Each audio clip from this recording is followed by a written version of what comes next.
believe in the power of words. Many people speak before they think. But I know the value of words. The words can make you, break you, they can heal your soul, they can damage you forever. So I always try to use the positive words in my life wherever I go. They call it adversity, I call it opportunity. They call it weakness, I call it strength. They call me disabled, I call myself differently abled. They see my disability. They see my disability, I see my ability.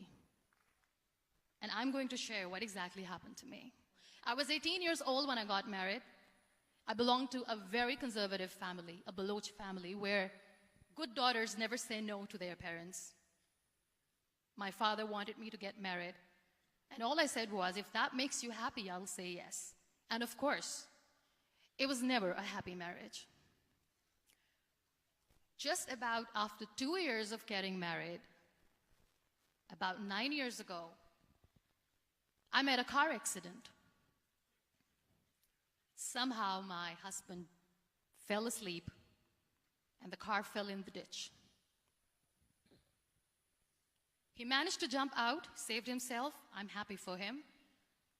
But I stayed inside the car and I sustained a lot of injuries. The list is a bit long. Don't get scared. I'm perfectly fine now. Radius ulna of my right arm were fractured. The wrist was fractured. Shoulder bone and collarbone were fractured. My whole rib cage got fractured. And because of the rib cage injury, lungs and liver were badly injured. I couldn't breathe. I lost urinary bowel control. That's why I have to wear the bag wherever I go. But that injury that changed me and my life completely as a person and my perception towards living my life was the spine injury. 3 vertebrae of my backbone were completely crushed and I got paralyzed for the rest of my life. There is no ambulance. There was this 4-wheeler Jeep standing in the corner of the street. They said, put her in the back of the Jeep and take her to the hospital, which is 3 hours away from this place. And I still remember that bumpy ride. I was all broken. They threw me at the back of the Jeep and they rushed me to the hospital. That is where I realized that my half body was fractured and half was paralyzed.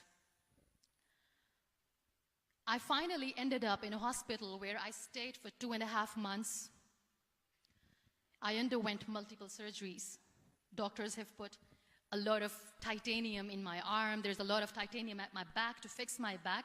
That's why people in Pakistan call me the Iron Lady of Pakistan. One day, doctor came to me and he said, well, I heard that you wanted to be an artist, but you ended up being a housewife. I have a bad news for you. You won't be able to paint again because your wrist and your arm are so deformed, you won't be able to hold a pen again. And I stayed quiet.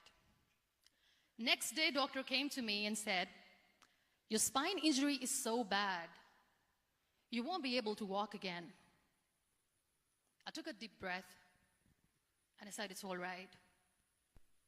The next day, doctor came to me and said, because of your spine injury and the fixation that you have in your back, you won't be able to give birth to a child again. That day, I was devastated. I still remember, I asked my mother, why me? And that is where I started to question my existence. Why am I even alive? What's the point of living? I cannot walk, I cannot paint, fine. I cannot be a mother. And we have this thing in our heads, being women, that we are incomplete without having children. I am going to be an incomplete woman for the rest of my life. What's the point? People are scared. They think I will get divorced. What is going to happen to me? Why me? Why am I alive? We all try to chase this tunnel. We all do this because we see light in the end of the tunnel, which keeps us going. My dear friends, in my situation, there was a tunnel that I had to roll on, but there was no light. And that is where I realized that the words have the power to heal the soul. my mother said to me, "This too shall pass. God has a greater plan for you. I don't know what it is, but He surely has." I was unable to sit. There were a lot of infections in my body, a lot of allergies. So doctors wanted me to lie down on the bed straight for not 6 months, for not 1 year, for 2 years. I was bedridden, confined in that one room, looking outside the window, listening to the birds chirping, and thinking maybe there will be a time when we'll be going out with the family and enjoying the nature. That was the time where I realized how lucky people are, but they don't realize. That is the time where I realized that the day I'm going to sit, I'm going to share this pain with everyone to make them realize how blessed they are, and they don't even consider them lucky. I was a completely different person. I still remember the day I sat on the wheelchair for the first time, knowing that I'm never going to leave this, knowing that I won't be able to walk for the rest of my life. I saw myself in the mirror, and I talked to myself. And I still remember what I said. I cannot wait for a miracle to come and make me walk. I cannot sit in the corner of the room crying, cribbing, and begging for mercy because nobody has time. So I have to accept myself the way I am. The sooner the better. That day I decided that I'm going to fight my fears. We all have fears. Fear of unknown, fear of known, fear of losing people, fear of losing health, money. We are scared all the time. So I wrote down one by one all those fears. And I decided that I'm going to overcome these fears one at a time. You know what was my biggest fear? Divorce. I couldn't stand this word. I was trying to cling on to this person who didn't want me anymore, but I said no.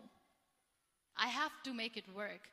But the day I decided that this is nothing but my fear, I liberated myself by setting him free. And I made myself emotionally so strong that the day I got the news that he's getting married, I sent him a text that I'm so happy for you and I wish you all the best. My biggest fear, number 2, was I won't be able to be a mother again. And that was quite devastating for me. But then I realized there are so many children in the world, all they want is acceptance. So there is no point of crying, just go and adopt one. And that's what I did. You'll be surprised to know another bigger fear that I had in me. It was facing people. I used to hide myself from people. When I was on bed for 2 years, I used to keep the door closed. I used to pretend that I'm not going to meet anyone, tell them that I'm sleeping. You know why? Because I couldn't stand that sympathy that they had for me. They used to treat me like a patient. When I used to smile, they used to look at me and say that, "You're smiling, are you okay?" I was tired of this question being asked, "Are you sick?" Well, a lady yesterday at the airport asked me, "Are you sick?" And I said, well, besides the spinal cord injury, I'm fine, I guess. And today I'm here speaking to all these amazing people because I have overcome the fear. You know, when you end up being on the wheelchair, what's the most painful thing? That's another fear that people on the wheelchair or the people who are differently abled have in their hearts, but they never share. I'll share that with you. The lack of acceptance.